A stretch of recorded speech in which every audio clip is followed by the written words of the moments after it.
The massive doors of the Galactic Council chamber slid open with a soft hiss. Taemin walked through them, his black diplomatic uniform crisp and formal. Behind him, Ambassador Hyojin followed quietly. They moved to the small section marked, for observers, where they had sat for 50 years. The chamber was enormous. Thousands of seats filled the space, each one designed for a different alien species. Some seats held water for the fish-like aquarians. Others glowed with heat lamps for the rock-based thermals. In the center, a massive hologram showed the current crisis. Taemin sat down and activated his small recording device. Earth wanted to know everything that happened here. The other species ignored him completely. To them, humans were just another primitive race that barely knew how to travel between stars. The council speaker, a tall being with tentacles for arms, stood up. His voice echoed through the chamber. "We face our greatest threat in 200 years. The Kreeth have broken free from their prison." Worried sounds filled the room. Some aliens clicked their claws. Others made low humming noises. Everyone knew about the Kreeth. They were monsters that ate entire worlds, turning planets into empty rocks. On the hologram, images appeared of destroyed star systems. Planets that once held billions of people were now gray and lifeless. Space stations floated in pieces. Even the mighty Zephyrian war fleets looked like broken toys. Commander Velkar of the Zephyrians stood up. His blue skin was marked with battle scars, and his 6 arms moved as he spoke. "They are not the same enemy we fought before. These Kreeth learn from every battle. Our best weapons do nothing against them now." Taemin watched the data flowing across his screen. His hidden scanner was recording energy readings, ship designs, and battle tactics. Earth's military would find this very interesting. The Alteran representative spoke next. Its robotic body gleamed under the chamber lights. "Our probability calculations show a 78% chance of total galactic extinction within 1 standard year." Fear spread through the room like a disease. Some aliens began talking to their home worlds. Others started planning evacuations. Hyojin leaned over to Taemin and whispered, "How long do we keep playing weak?" "Until they ask for help," he whispered back. "Earth's orders are clear." The debate went on for hours. The Vorth offered their mental powers to confuse the Kreeth. The Nexari promised to throw millions of their workers into battle.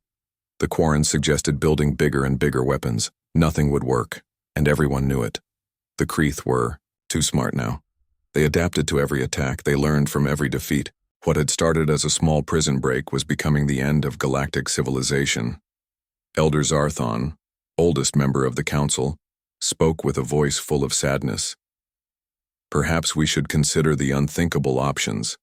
Planet destroyers, star killers, weapons that turn entire systems into empty space." The room fell silent. Those weapons existed, but using them meant destroying billions of innocent people along with the Kreeth. "How many worlds would we have to sacrifice?" asked the thermal representative, his rocky body glowing with heat. 50 systems, minimum," replied the Alteran computer being. "The Kreeth move too fast for surgical strikes. 50 systems, trillions of lives." Taemin felt the weight of the datapad in his jacket. Earth's real assessment of the situation was stored inside. Humanity had been watching the Kreeth for 50 years, studying them, learning their weaknesses. But humans were just observers. Nobody asked for their opinion. The council speaker called for proposals. One by one, species offered their ideas. All of them involved massive sacrifice. All of them had low chances of success. The Aquarian delegate suggested flooding entire star systems with poisonous gas. The thermal representative wanted to throw asteroids at Kreeth worlds until they cracked apart. Even the peaceful botanicals offered to release plant diseases that might slow down the enemy. Desperate ideas from desperate people. As the session dragged on, Taemin noticed something. The aliens were not talking about victory anymore. They were talking about survival. About running away to distant galaxies. About hiding until the Kreeth got bored and left. "We could evacuate to the Andromeda galaxy," suggested one delegate. "The Kreeth would follow us there too," replied another. "Then, we go further, beyond their reach. And abandon our home, our worlds, our history? The arguing continued. Some wanted to fight with everything they had. Others wanted to run as far as possible. A few suggested surrendering and hoping the Kreeth would show mercy. But Taemin knew something they did not. The Kreeth never showed mercy. Earth's deep space monitors had been watching them for decades. The creatures did not negotiate. They did not take prisoners. They consumed everything organic and moved on to the next target. The galaxy was facing extinction, and its greatest powers were talking about running away. Finally, the council speaker called for a vote on the evacuation plan. It was not a good plan, but it was the only one that might save some lives. As the voting began, Hyejin looked at Taemin again.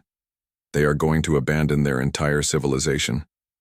Yes, he replied quietly.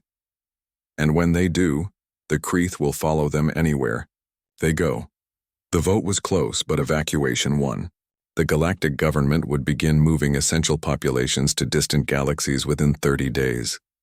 Everything else would be left behind for the Kreeth to consume.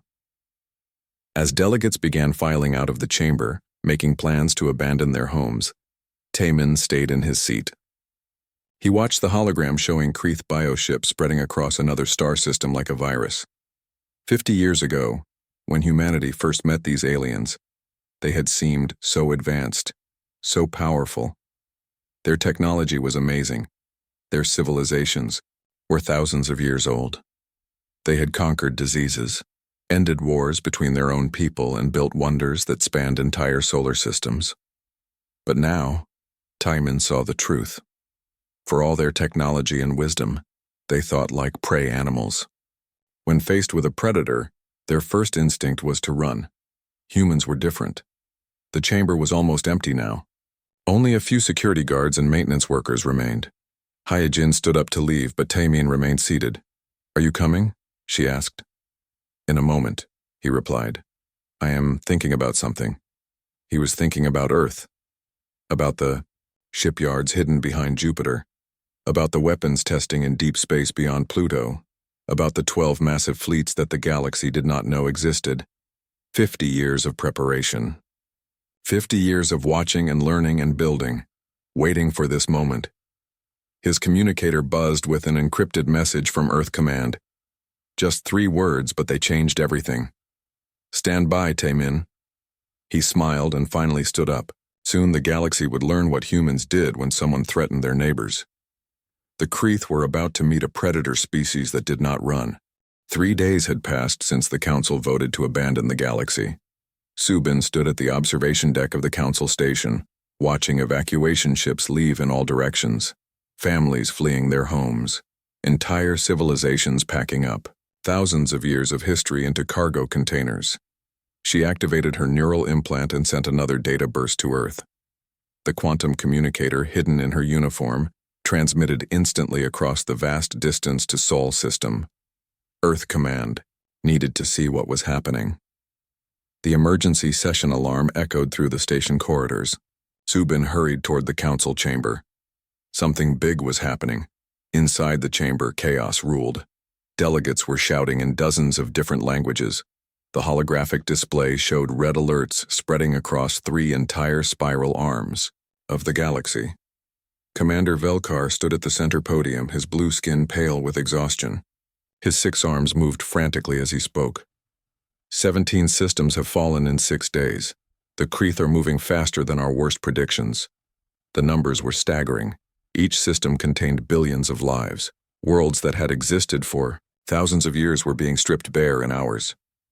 They are learning, Velkar continued.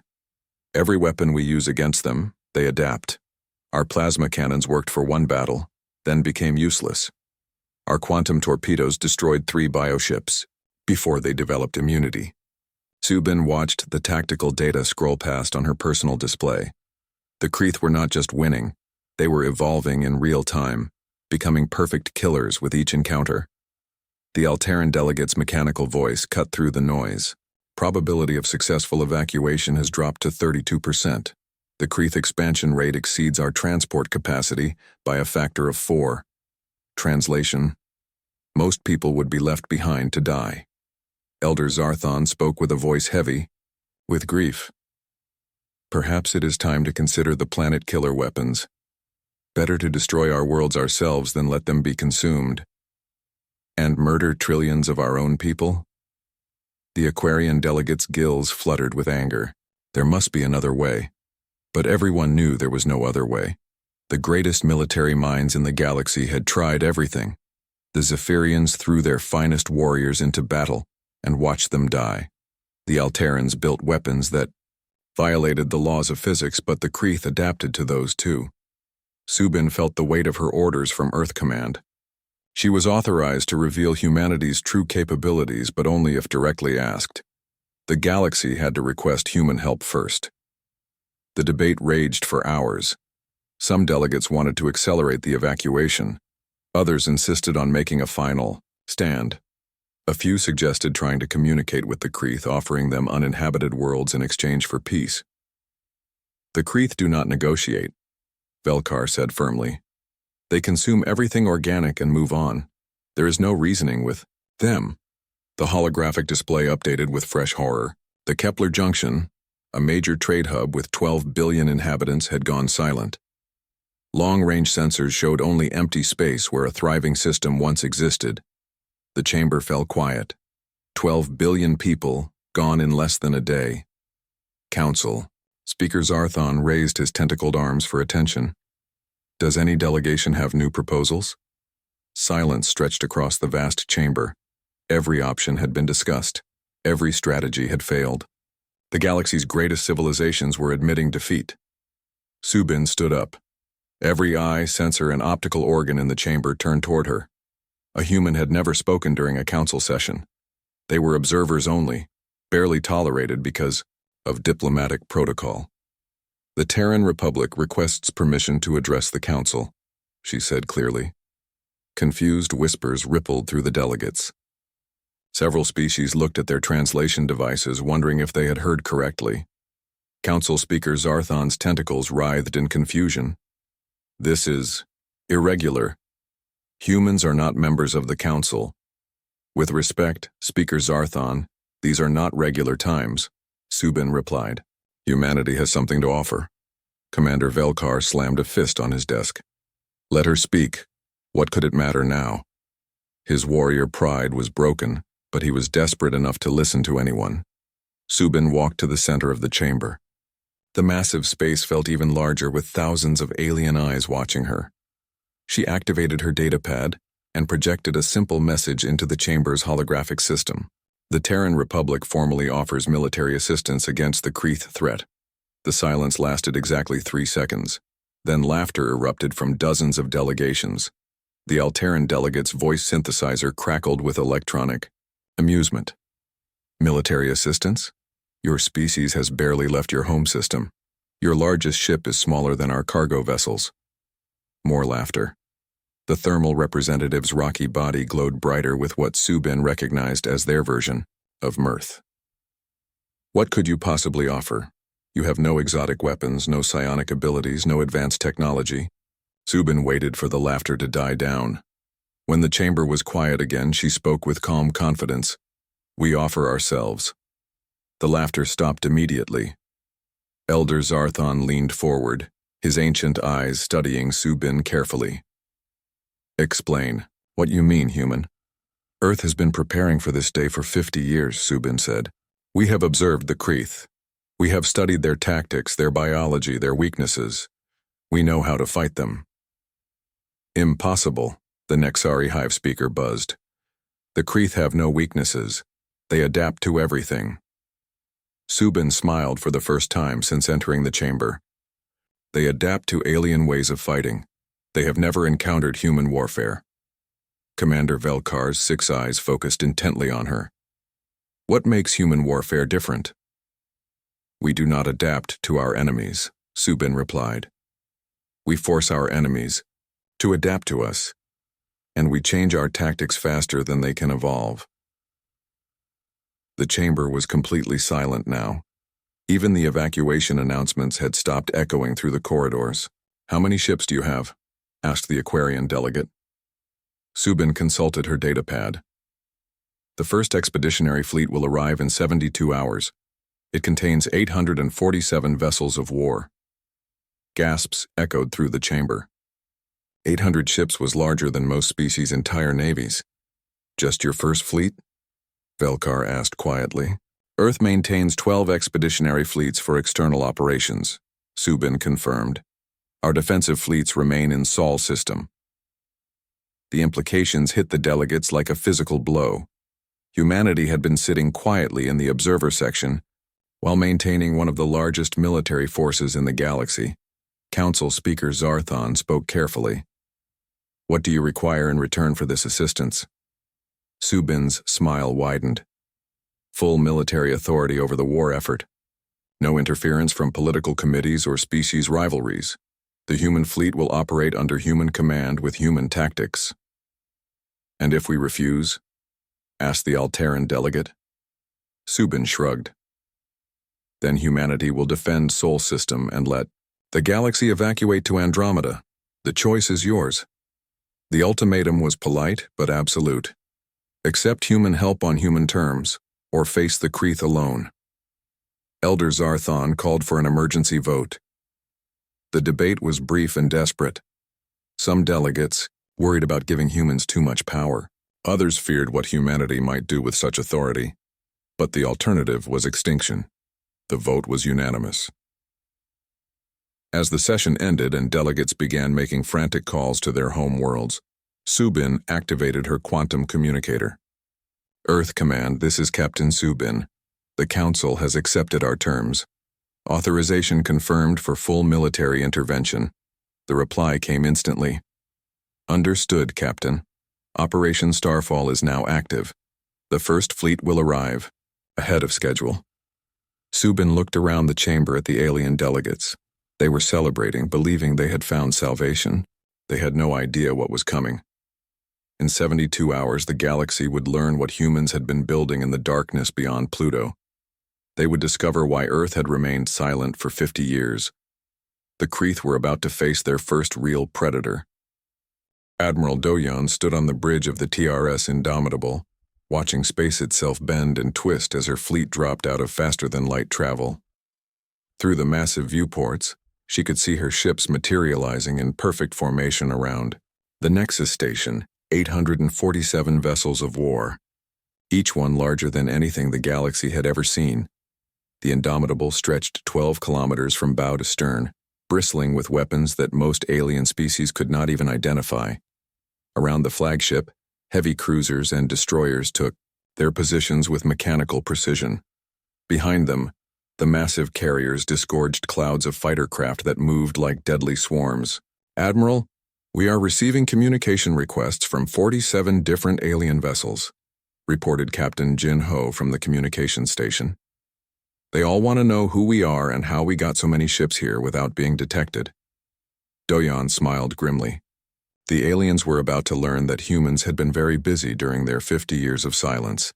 Open a channel to the alien fleet commanders, she ordered. This is Admiral Doyon of the Terran 1st Expeditionary Fleet.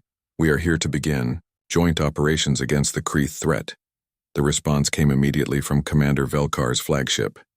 Admiral Doyon, this is impossible. Your ships are massive. How did you build them without us knowing?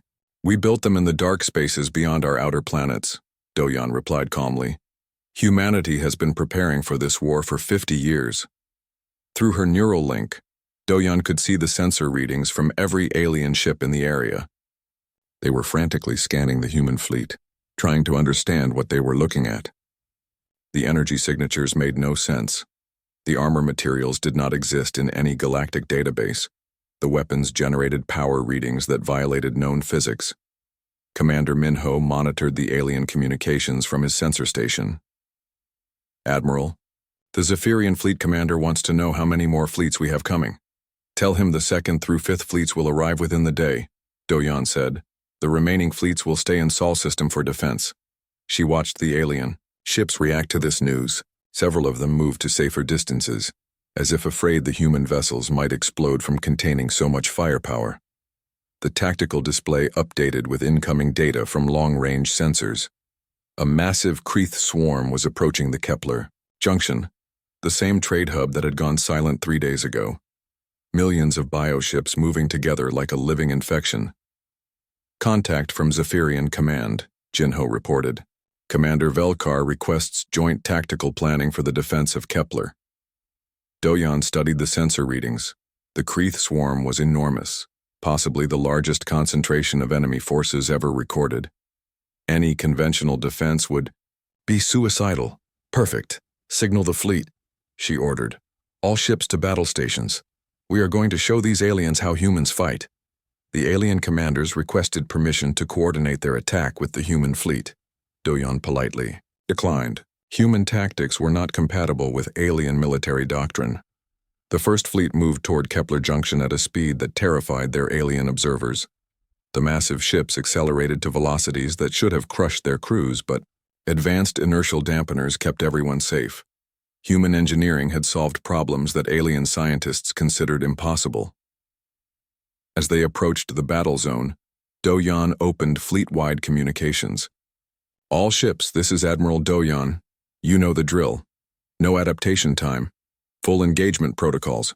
Show them what 50 years of preparation looks like. The Kreeth swarm was waiting for them.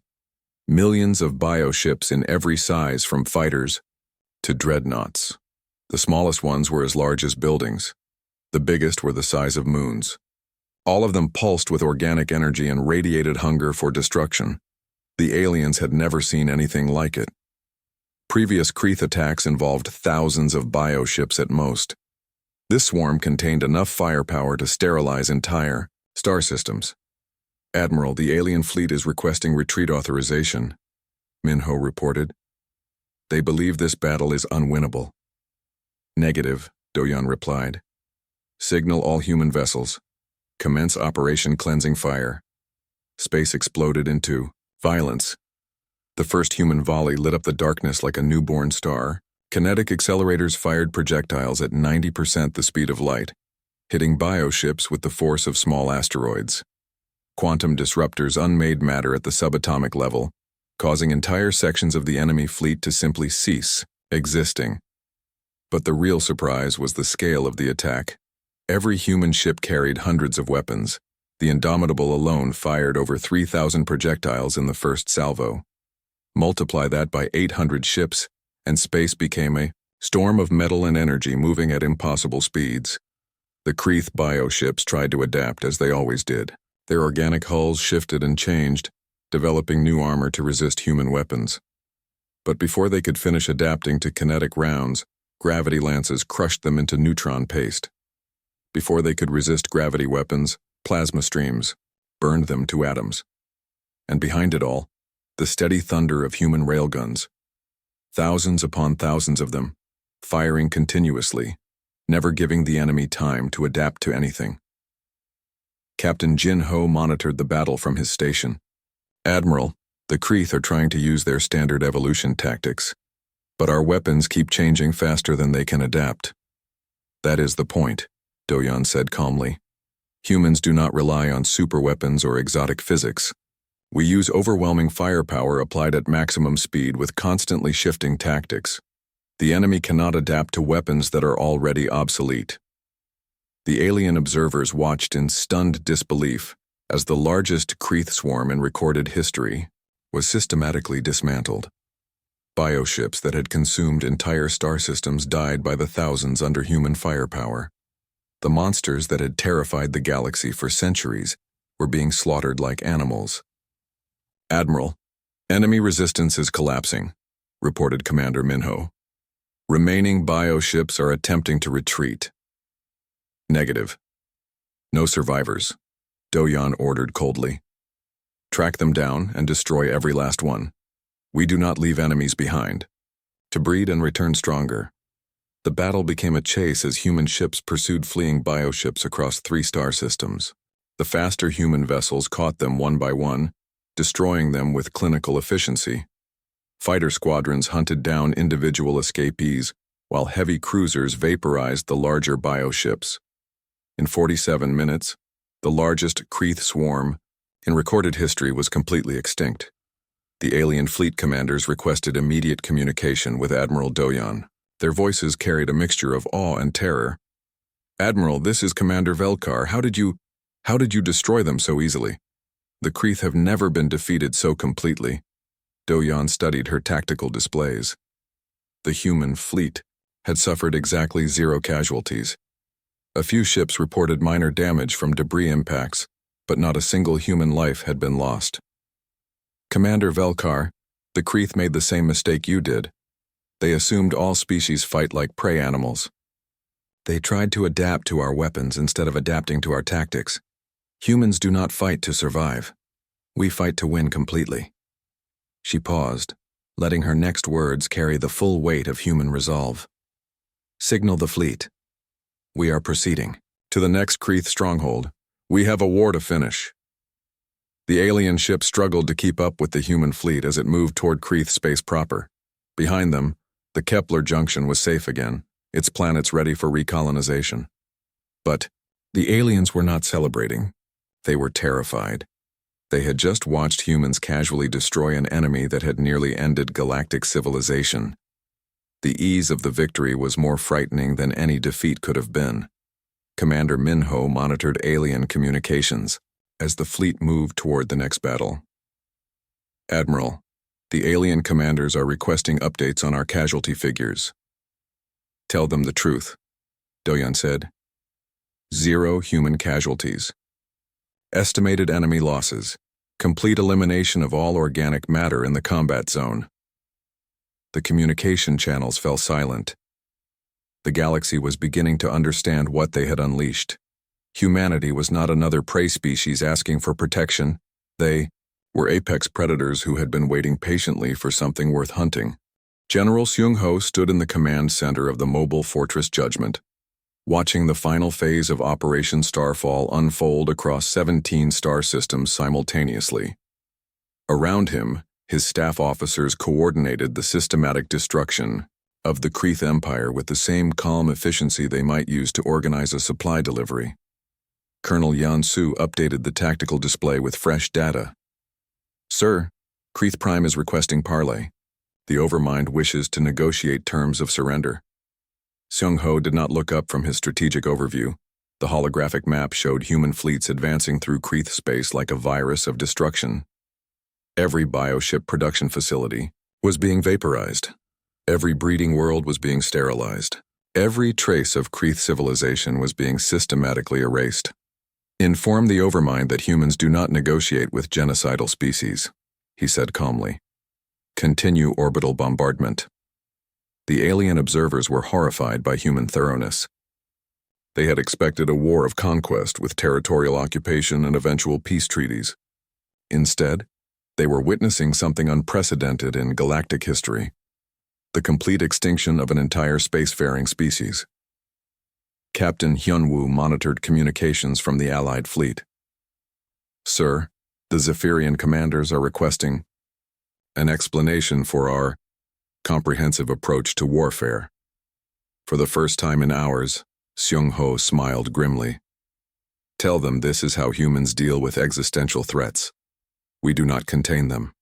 We do not negotiate with them. We erase them completely." The human war machine was unlike anything the galaxy had ever seen. While alien species fought with honor codes and rules of engagement, humans fought with industrial efficiency. This was not a battle between armies. It was pest extermination on a galactic scale. Major Dayun compiled casualty reports from all fronts. "Sir, human losses across all 18 days of operations: 2,847 personnel. Enemy losses: estimated complete species extinction within the next 6 hours." The numbers told the story. In less than 3 weeks, humanity had ended a threat that had terrorized the galaxy for centuries. The cost in human lives was smaller than most alien species lost in single battles. But it was not just the speed of victory that shocked the alien observers. It was the casual nature of it. Earth Command treated the complete destruction of the Kreeth Empire as routine business. Fleet reports mentioned cleanup operations and scheduled maintenance as if ending a galactic war was just another item on someone's checklist. The bombardment of Kreeth Prime continued for 3 days. The planet that had been the heart of a vast empire slowly turned into molten slag under human firepower. Not a single structure remained intact. Not a single organism survived. Seung-ho watched the final moments of Kreeth civilization through orbital sensors. The last bioship construction facility collapsed into lava. The final breeding chamber was vaporized by plasma cannon fire. The species that had consumed billions of sentient lives across dozens of worlds simply ceased to exist. "Sir, all primary objectives completed," reported Colonel Yeon-soo.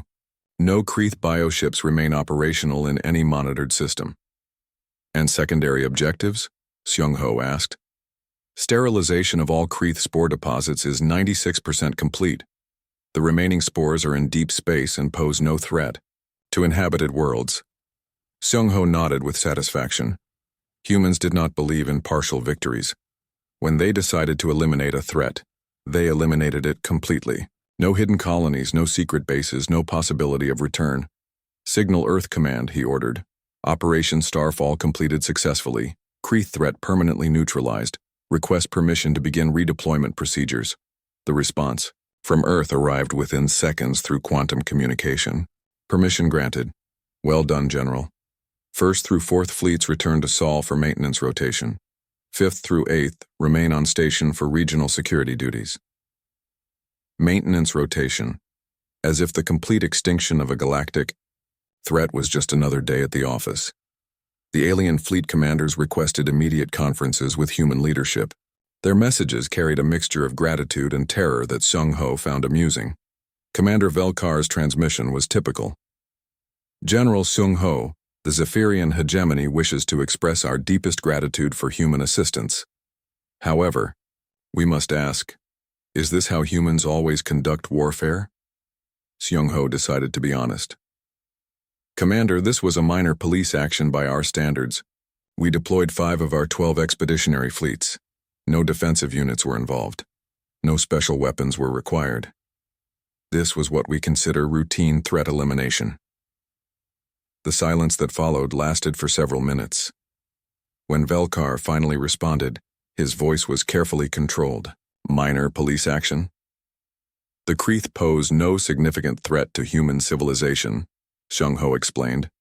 "They were simply an infestation that needed to be cleaned up before it spread to inhabited areas." More silence from the alien commanders. The truth was that humans had been disappointed by the Kreeth's performance. 50 years of preparation and analysis had led Earth strategists to expect more resistance. The bioship's adaptive capabilities were impressive by galactic standards, but humans had developed countermeasures decades ago. Real threats required real responses. The Kreeth had been eliminated with surplus equipment and routine tactics. Captain Hyun-woo interrupted Seung-ho's thoughts. "Sir, we are receiving priority communications from dozens of alien governments. They want to establish formal diplomatic relations with Earth immediately." "And intelligence reports? Several species are requesting permission to study human military technology. Others are asking about defensive alliances. The Alterans want to trade computational resources for human weapons designs." Seung-ho was not surprised. The galaxy had spent 50 years dismissing humanity as primitive and harmless. Now they were desperate to understand how such a backward species had casually solved their greatest crisis. "Refer all requests to the diplomatic corps," he ordered. "Our job was to eliminate the Kreeth. Politics is someone else's responsibility." "Major," Dae-Yoon updated her reports with final casualty figures. "Sir, confirmed human losses 2,147 KIA across all operations. No ships lost to enemy action. Total enemy losses. Complete extinction of Kreeth species and all derivative organisms." The war was over. In 18 days, humanity had ended a threat that had nearly destroyed galactic civilization. The speed and completeness of victory would be studied by military historians for centuries, but Seung-ho was already thinking about the next challenge. Earth's deep space sensors were detecting unusual energy signatures in the void regions beyond known space. Something was moving out there. Something big. The galaxy thought the Kreeth were the ultimate threat, but humans knew better. The universe was vast and full of predators. Most species fought to survive. Humans fought to ensure their enemies never threatened anyone again. "Sir, final message from Earth Command," reported Yan Su. "Display it." The holographic message appeared in the center of the command chamber. "Excellent work, General. Deep space monitoring confirms no Kreeth survivors in any known galaxy. Threat permanently eliminated. Prepare for next assignment." Next assignment. Because for humanity, there was always a next assignment. The universe was a dangerous place and someone had to keep it safe. The aliens were celebrating the end of the Kreeth War. They did not realize they were witnessing the beginning of the human peace. And in the depths of space beyond the galaxies, edge, something vast and hungry was watching the destruction of the Kreeth with great interest. The humans had eliminated one threat, but they had also announced their presence to much darker enemies. Seung-ho smiled as he reviewed Earth's defensive preparations. Let them come. Humanity was ready for whatever the universe might throw at them next. After all, they were just getting started. 6 months after the complete extinction of the Kreeth, Ambassador Jiwoo walked through the corridors of the rebuilt Galactic Council station. The walls were decorated with images from a dozen different worlds, all of them now safe from the bioship threat. Children played in parks that would have been consumed by organic monsters. Cities thrived where only empty rock should have remained. The human delegation no longer walked to the observer section. A new table had been constructed, at the center of the council chamber with the full honors due to a core species. More than that, really. Humanity now held the position of primary military authority, a rank that had never existed before. Jiwoo took her seat between Admiral Do-yeon and General Sung-ho. The symbolism was deliberate. Diplomacy backed by unstoppable military force. The galaxy had learned to take human opinions very seriously. Council Speaker Zarthon called the session to order with nervous tentacles. The agenda was simple but terrifying, establishing the new galactic order under human protection. "We gather today to formalize the agreements reached during the crisis," Zarthon announced. "The Terran Republic has demonstrated its commitment to galactic security. Now we must discuss the future." High War Master Velkar stood first, his 6 arms held in the traditional gesture of respect. The proud warrior who had once commanded the galaxy's mightiest fleet now spoke with humble deference. "The Zephyrian hegemony formally acknowledges Terran military supremacy," he declared. "We request human guidance in updating our defensive doctrines. Our old ways of war have proven inadequate." It was an extraordinary admission. The galaxy's greatest warrior race was asking humans to teach them how to fight their own battles. Other species quickly followed with similar requests. The Alterans wanted to study human logistics systems. The Quarrens begged for access to human engineering techniques. Even the telepathic Vorth offered to share their mental abilities in exchange for human tactical training. Jiwoo listened to each request with diplomatic patience. When the formal presentations ended, she stood to address the assembly. "The Terran Republic appreciates these offers of cooperation," she began. "However, we must establish clear principles for future galactic security." The chamber fell silent. Everyone knew this moment would define civilization for generations to come. First principle: no species may develop or deploy weapons of planetary extinction without human oversight. The Kreeth crisis demonstrated the danger of uncontrolled superweapons. Nervous agreement rippled through the delegations. Several species had nearly used planet killers in desperation during the war. Second principle: any threat to galactic civilization will be met with immediate and total human response. There will be no negotiations with existential enemies, no containment strategies, and no gradual escalation. Threats that can destroy civilizations will face civilization-ending retaliation. The Alteran representative's synthesized voice carried electronic uncertainty.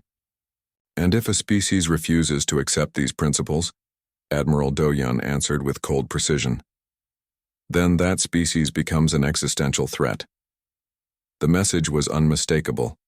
Humanity offered protection and partnership, but their terms were absolute. Accept human leadership or share the fate of the Kreeth. Council Speaker Zarthon sensed the unanimous decision through his telepathic abilities before any formal vote was taken. The Council recognizes the Terran Republic as primary military, authority and guardian species of galactic civilization. The vote was unanimous, but Jiwoo noticed the fear in many delegates' voices as they cast their approval. They were grateful for human protection, but terrified of human power. Humanity accepts this responsibility, Jiwoo declared. We will protect all member species from external threats and maintain stability within Council space.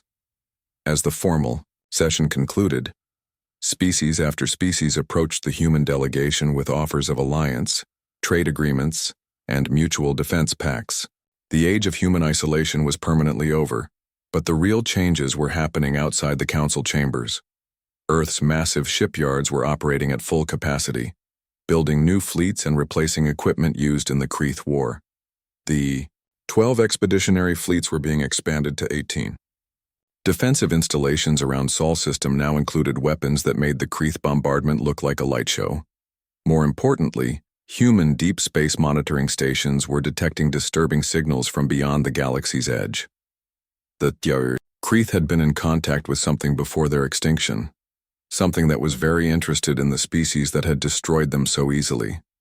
General Seung-ho reviewed these reports in his private office aboard the command ship Vigilance. The data was classified at the highest levels, but the implications were clear. Humanity's demonstration of power had attracted attention from much darker corners of the universe. Sir, Priority Alpha communication from Earth Defense Command, reported his aide, Lieutenant Tae-young. The holographic message appeared with maximum encryption codes. Admiral Chen's face filled the display, her expression grim. General, deep space sensors have confirmed our worst fears. Multiple contact signatures approaching from extragalactic space. Estimated arrival in 18 months, whatever destroyed. The original Kreeth homeworld is coming to investigate their extinction. Seung-ho was not surprised. Earth's xenobiologists had always suspected the Kreeth were refugees from something much worse. The bioship's desperate expansion pattern suggested they were running from a superior predator. Defensive preparations? He asked. All 18 expeditionary fleets will be combat-ready within 6 months. Project Aegis is ahead of schedule. The new weapon systems are exceeding performance expectations. Seung-ho nodded with satisfaction. Humanity had learned valuable lessons from the Kreeth War. The next threat would face a much more prepared response. Meanwhile, the galaxy celebrated its newfound safety. Trade resumed between star systems. Colonization projects restarted on worlds that had been evacuated during the crisis. Children were born who would never know the fear of bioship raids. But in the depths of space, human sensors watched and waited. Ambassador Jiwoo concluded her meetings with alien delegates and returned to her quarters. The grateful messages from thousands of worlds filled her communications buffer. Entire species were naming their children after human heroes. Monuments were being erected to commemorate the 18-day war. They had no idea that humanity was already preparing for the next conflict. The universe was vast and dangerous. Most species fought desperately for survival against threats they barely understood. But humans had learned a different lesson from the darkness between the stars. The best defense was overwhelming offense, applied without mercy or hesitation. Whatever had driven the Kreeth to become galactic parasites would soon learn what happened to predators who threatened human-protected space. The Kreeth had been eliminated with routine equipment and standard tactics.